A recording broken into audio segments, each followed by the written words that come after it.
Hello everyone, कैसे हैं आप लोग? बढ़िया होंगे उम्मीद करते हैं। तो चलिए आज स्टार्ट करते हैं फंडामेंटल प्रिंसिपल ऑफ काउंटिंग, ये परमुटेशन एंड कॉम्बिनेशन का lecture number 1।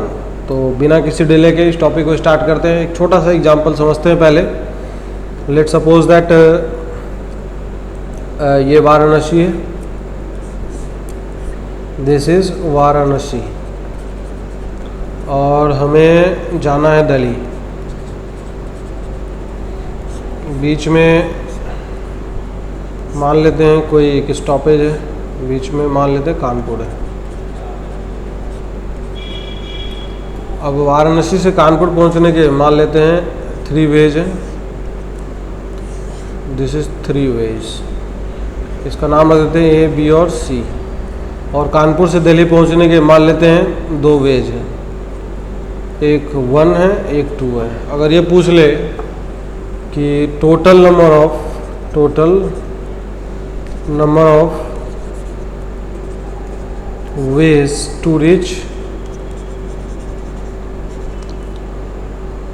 Delhi from Varanasi,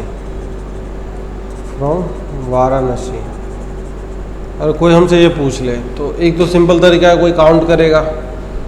तो कैसे काउंट करेंगे? अभी हमें कुछ नहीं आता, यही मान के हम पढ़ेंगे।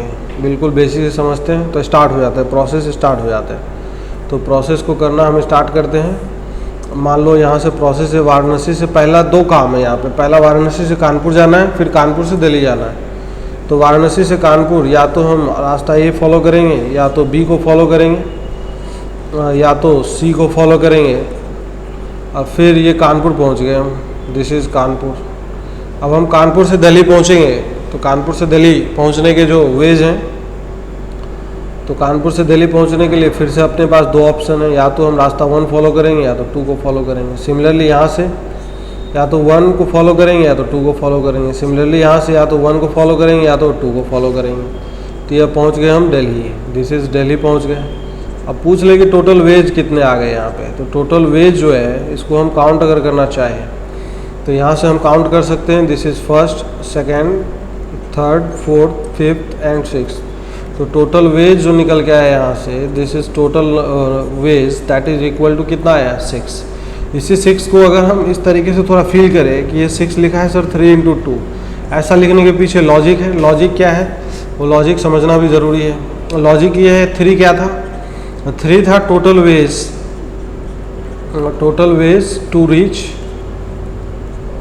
To reach Kanpur.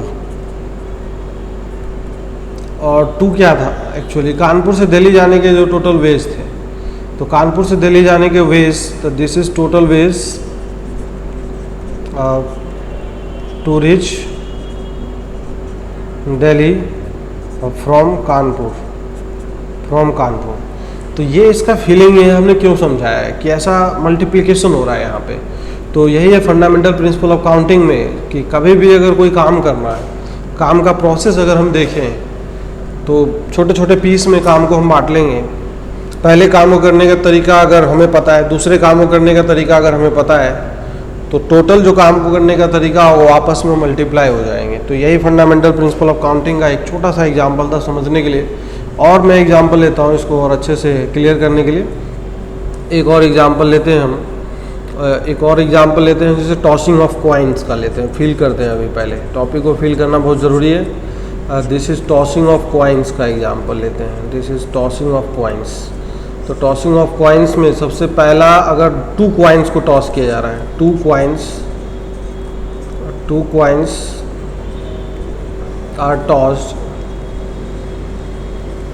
Are tossed, total outcomes कितने होंगे?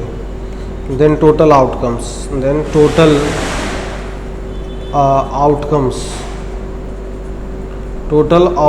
कितने हो जाएंगे?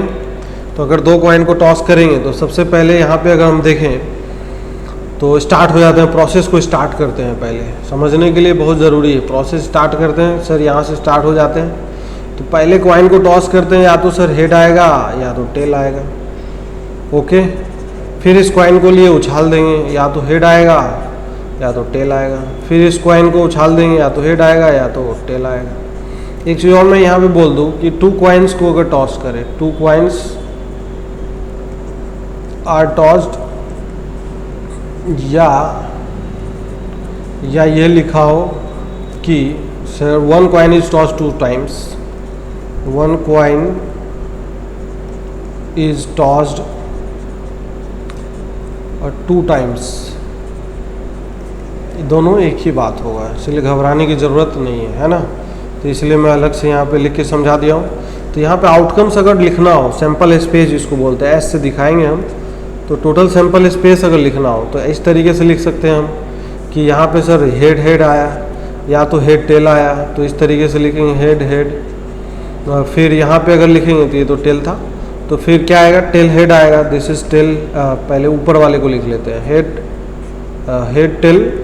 फिर नीचे वाला अगर लिखेंगे तो सर टेल और हेड, ये टेल रहा और ये हेड रहा, तो फिर टेल हेड हो जाएगा। फिर नेक्स्ट टेल आएगा, ये टेल है ये टेल है, तो फिर नेक्स्ट टेल और टेल आएगा। तो इससे ये फ़ायदा हुआ है, इसको बोलते हैं tree diagram. This is called the tree diagram. Tree diagram understand करने के लिए होता है, समझने के लिए होता है। ये बहुत ही इंपॉर्टेंट चीज़ है ना, ये अंडरस्टैंडिंग फीलिंग देता है, ये प्रोबेबिलिटी के अंदर हमें काम आएगा। जब हम प्रोबेबिलिटी पढ़ेंगे तो ये सैम्पल स्पेस इसी प्रकार से लिखना होता है। अब इसमें पूछ लेता है कोई, find the probability of getting 2 heads, probability of getting 2 heads. ये तो सिंपल 10th क्लास में ही पढ़ते हैं। तो इस तरीके से अगर पूछ लेता, टोटल सैम्पल स्पेस पता है, इसमें कितने आउटकम्स आए, 4 आए। तो यहाँ से सर अगर देखेंगे तो 2 हेड वाले कौन कौन से हैं, तो सर 2 हेड एक ही केस में आ रहा है, एक केस में आ रहा है, तो इसका मतलब 1/4 आंसर हो जाएगा। तो इस तरीके से फाइंड करना बहुत ही आसान हो जाता है, ये इसका इम्पोर्टेंट फ़ायदा है। फिर इसी में अगर दूसरा एग्जांपल एक और समझे, टॉसिंग ऑफ 3 कॉइन्स अगर ले, जैसे अगर टॉसिंग ऑफ 3 कॉइन्स, अगर टॉसिंग ऑफ 3 कॉइन्स, तो आउटकम्स निकालते हैं। आउटकम्स, टोटल आउटकम्स कितने होंगे, तो टोटल जो आउटकम्स हैं, टोटल आउटकम्स को समझते हैं। तो total outcomes sir process start करते हैं हम, तो वही करेंगे बच्चे वाले मेथड से समझना मेरा मेन मकसद होगा यहाँ पे, है ना। तो दैट इज़ अंडरस्टैंडिंग बनाना बहुत ज़रूरी है, अंडरस्टैंडिंग क्रिएट करना इसमें ज़्यादा ज़रूरी है। जैसे अगर प्रोसेस स्टार्ट हो जाता है, सर पहली बार में लिए उछाल दिए, तो या तो हेड आएगा या तो सर टेल आएगा। फिर लिए इस कॉइन को उछाल दिए, दूसरी बार उछाल रहे हैं तो सर या तो फिर से हेड आएगा या तो टेल आएगा। फिर उछाल दिए, या तो हेड आएगा या तो टेल आएगा। और फिर एक बार और उछाल देते हैं तो सर या तो हेड आएगा या तो टेल आएगा। फिर उछाल देंगे हेड टेल, इस तरीके से हेड आएगा या तो टेल आएगा। फिर यहाँ से कर देंगे, या तो हेड आएगा या तो टेल आएगा। इसका सैम्पल स्पेस अगर बनाना हो तो बिल्कुल बना सकते हैं हम, यहाँ से ऐसे करके बनाएंगे। हेड इस तरीके से अगर बनाना हो, हेड होगा, यहाँ से भी हेड दिख रहा है, फिर हेड टेल दिख रहा है। तो इस तरीके से पूरा लिखेंगे तो लिख सकते हैं हम हेड आएगा, और फिर हेड टेल आएगा। फिर नेक्स्ट लिखेंगे तो हेड टेल हेड आएगा, हेड टेल हेड सबको दिख रहा होगा, हेड है ये। फिर नेक्स्ट ये टेल रहा, फिर ये हेड रहा, इस तरीके से लिख रहा हूँ मैं। ये हेड टेल आएगा। फिर नेक्स्ट अगर लिखेंगे नीचे वाले से तो ये टेल हेड आएगा सर, और फिर आएगा टेल हेड टेल आएगा, और फिर आएगा टेल हेड आएगा। फिर नेक्स्ट अगर बात करेंगे तो ये टेल आएगा। इस तरीके से हम टोटल सैम्पल स्पेस लिख सकते हैं, इसमें कोई दिक्कत नहीं होनी चाहिए। तो टोटल सैम्पल स्पेस को अगर हम फंडामेंटल प्रिंसिपल से भी फील करें तो कैसे फील कर सकते हैं, तो टोटल आउटकम्स जो थे, टोटल आउटकम्स को अगर फंडामेंटल प्रिंसिपल से फील करें और यहाँ पे जो आया निकल के, उस दोनों को समझते हैं। पहली बार उछालेंगे सर 2 ऑप्शन था, या तो हेड या तो टेल। दूसरी बार उछालेंगे सर फिर से 2 ऑप्शन, या तो हेड या तो टेल। तीसरी बार उछालेंगे फिर से 2 ऑप्शन। तो ये कॉन्जिक्यूटिव मल्टीप्लिकेशन होगा, तो ये आंसर जो आएगा दैट इज 2 की पावर कितने आ जाएंगे, 2 की पावर 3 आ जाएगा। ये इस तरीके से आएगा, दिस इज 2 की पावर 3, 2 की पावर 3 आएगा, दिस इज 2 की पावर 3। आंसर कितने आ जाएंगे, 8 आ जाएंगे। तो यही है फंडामेंटल प्रिंसिपल ऑफ काउंटिंग। ये अंडरस्टैंडिंग अभी हम क्रिएट कर रहे हैं, अंडरस्टैंडिंग इसमें होना बहुत ज़रूरी है। फिर तो एग्जांपल्स ढेर सारे आए, हम सारे क्वेश्चन कर सकते हैं। और ये मैं बता दूं, परमुटेशन कॉम्बिनेशन में इसका बहुत ही ज़्यादा इम्पोर्टेंस है, काफ़ी ज़्यादा इम्पोर्टेंस हो जाता है। कुछ और एग्जाम्पल लेते हैं, छोटा छोटा एग्जाम्पल कॉन्सेप्ट क्लियर करता है। जैसे एक एग्जाम्पल मैं लेता हूँ, एज फॉर एग्जाम्पल, यहाँ पे एग्जाम्पल लिखता हूँ मैं, दिस इज एग्जाम्पल। एग्जाम्पल समझते हैं कि एक सिनेमा हॉल है, जैसे मान लेते मैं बनाता हूँ यहाँ पे सिनेमा हॉल है, इस तरीके से मैं बनाता हूँ। हाँ, इस तरीके से क्रिएट करते हैं।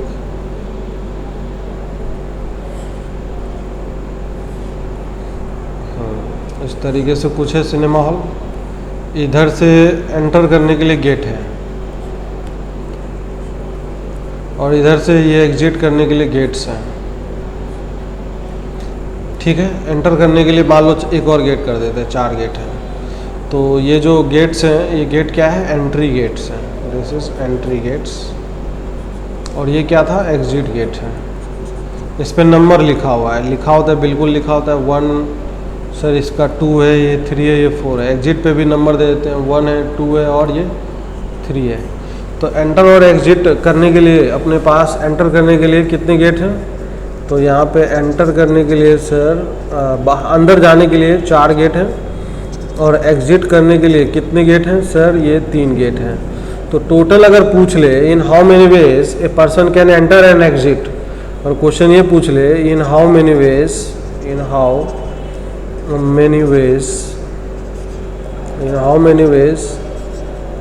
a person can enter and exit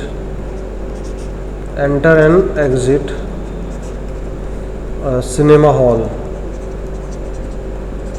पहला पार्ट में कोई कंडीशन नहीं, नो कंडीशन, कोई कंडीशन नहीं है, बस यही है कि एंटर एग्जिट करना है। ठीक है, तो इसका आंसर क्या आएगा? तो बस सिंपल सा काम है, 2 काम करने हैं। 2 काम करना है सर। एक पहला काम करना है एंटर करना है, दूसरा काम एंड, दूसरा काम क्या करना है? एग्जिट करना है। काम को बांटना अगर सीख गए तो समझ लो परमुटेशन कॉम्बिनेशन आ गए। अब यहाँ पे एंटर करने के तरीके देखेंगे तो सर हम एंटर 4 तरीके से कर सकते हैं। एग्जिट कितने तरीके से करेंगे सर? 3 तरीके से। तो टोटल जो वेज है दैट इज 12 आ जाएगा। अब इसी में अगर थोड़ा कंडीशन लगा दें कि enter with even number gate,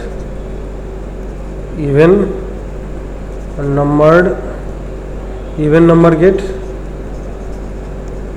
and exit with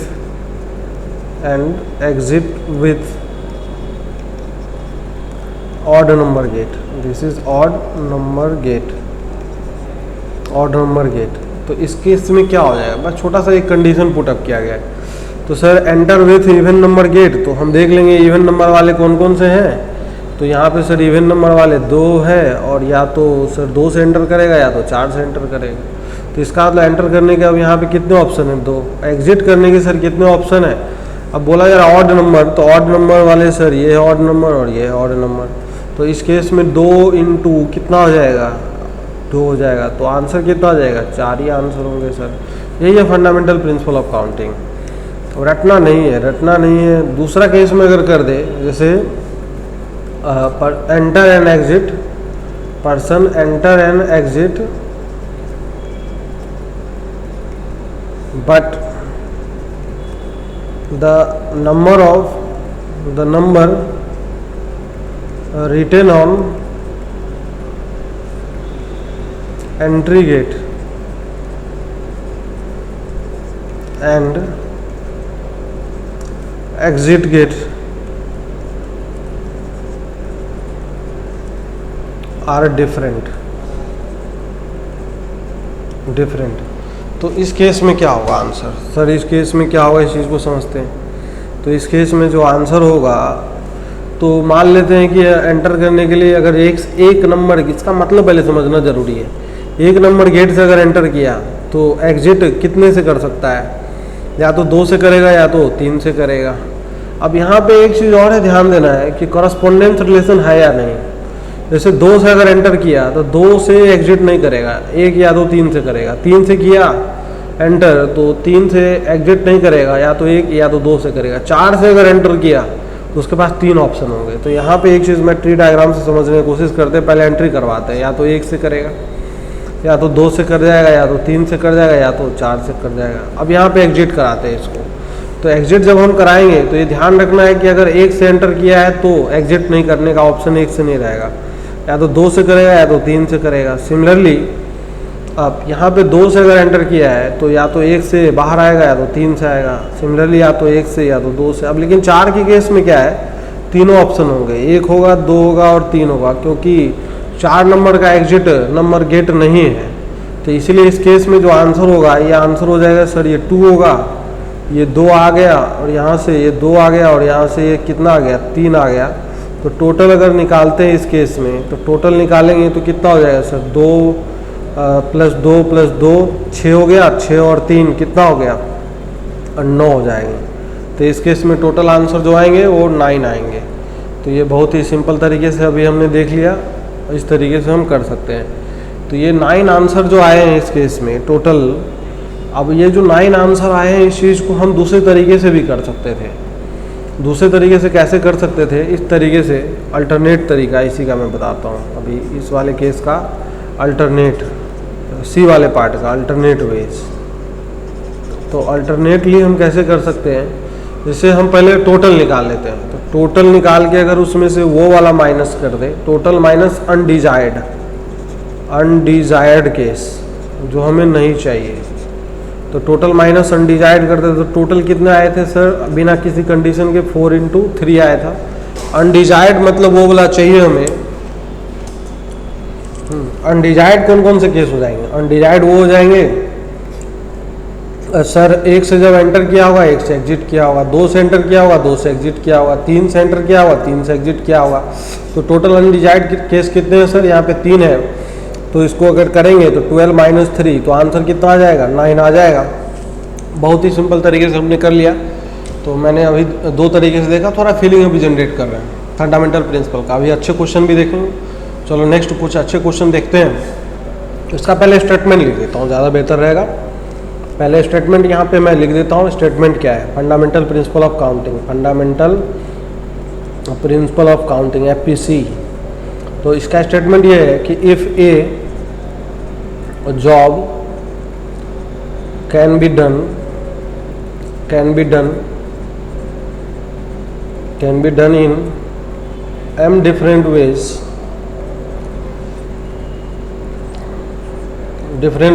followed by which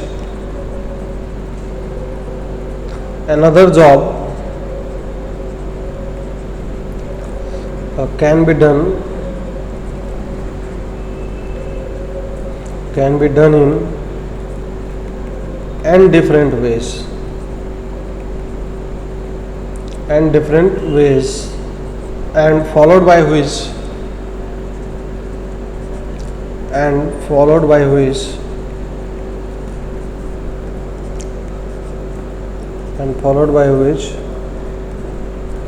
there is another job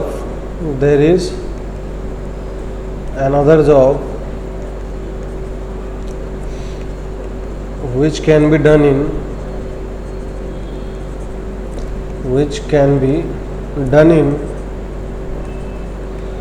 n different ways then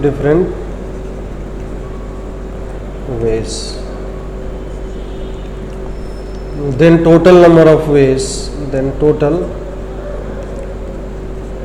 number of ways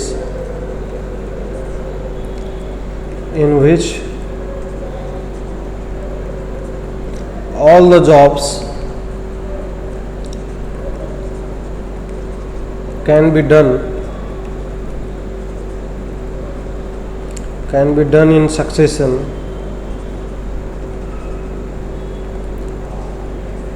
is given by m into n into p ways. This is very important. तो ये succession का बहुत important है, successive होना चाहिए, conjugative relation भी होना चाहिए, कॉन्करेंस भी होना चाहिए, साथ में होने चाहिए। कॉरस्पॉन्डेंस का इम्पोर्टेंस बहुत ज़्यादा है, कॉरस्पॉन्डेंस होना चाहिए, सबके कॉरस्पॉन्डेंस होना चाहिए। अभी इसका मतलब अंग्रेजी का मतलब समझ में आ जाएगा, टेंशन नहीं लेना है इतना ज़्यादा। अभी इसका मतलब एग्जाम्पल से क्लियर हो जाएगा कॉरस्पॉन्डेंस का क्या मतलब है। ये स्टेटमेंट है, आप बिल्कुल नोट बना के, हर चीज़ का नोट बना के, हर चीज़ का एक्सप्लेनेशन बहुत ज़रूरी है। इस टॉपिक पे सिर्फ फॉर्मूला रटने से ये टॉपिक क्लियर नहीं होगा। मैं बार बार बोल रहा हूँ, फिर से बोल रहा हूँ। कुछ एग्जाम्पल लेते हैं, इस चीज़ को समझते हैं। यही फंडामेंटल प्रिंसिपल ऑफ काउंटिंग है।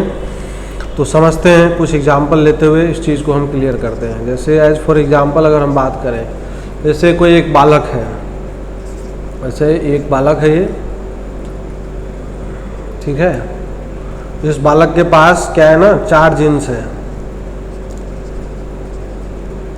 4 जीन्स है, these are 4 jeans and 3 shirts हैं, 3 शर्ट्स हैं। तो ये कितने तरीके से ड्रेसअप हो सकता है? Total number of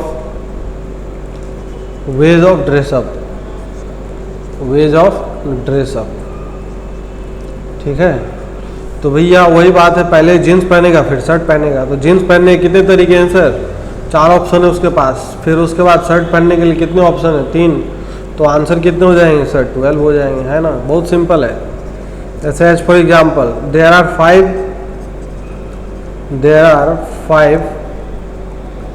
true false question, true false questions in how many ways candidate can answer, candidate can answer if first part he has to attempt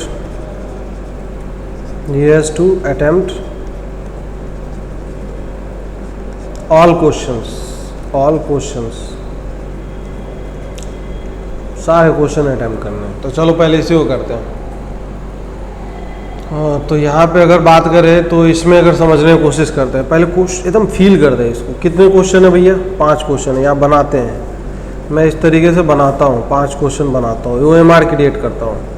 question number 1 sir, ये क्वेश्चन नंबर 2, ये question number 3 sir, ये question number 4 रहा, ये question number 5 रहा। Sir answer देने के लिए true false box बना रहता है, सर ये बॉक्स बना देते। चलो थोड़ा फील और अच्छे से करते हैं, समझते हैं। क्वेश्चन को समझना बहुत ज़रूरी है और फीलिंग लेना भी बहुत ज़रूरी है कि हम कर क्या रहे हैं। जैसे पहला क्वेश्चन है, पहले क्वेश्चन का आंसर अगर हम देने जाएंगे, पहले फील करते हैं कि हम करने क्या जा रहे हैं।